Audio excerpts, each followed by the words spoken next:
যে পানিতে যখন আমরা কি ঢালছি, পানি দুই জায়গায় সমান ছিল, যখন আমরা বরফ কি পাথরটা দিলাম, পানি দিই নাই, পানি সমান সমান ছিল, যখন আমরা পাথর দিলাম তখন পানি কি উপরে উঠে গেছে।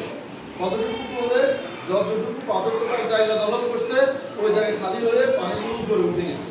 এই কারণে পানি সমান থাকার ফলে এখানে কি বেশি দেখা যাচ্ছে, এখানে বেশি না, এই যে এখানে একটু কম, এখানে কম, কারণ এখানে পাথর এখানে একটা, তাহলে এটা অল্প জায়গা দখল করছে, আর এখানে পাথর দুইটা, বেশি জায়গা দখল করার কারণে ওই জায়গাতে আর পানি নেই, পানিগুলা উপরে উঠে গেছে, এই কারণে এখানে পানির বেশি বেশি দেখা যাচ্ছে।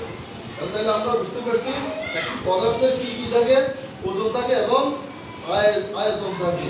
এই আয়তন হচ্ছে তার নির্দিষ্ট জায়গা দখল করে। বুঝতে পারছি কি? তাহলে পদার্থ কি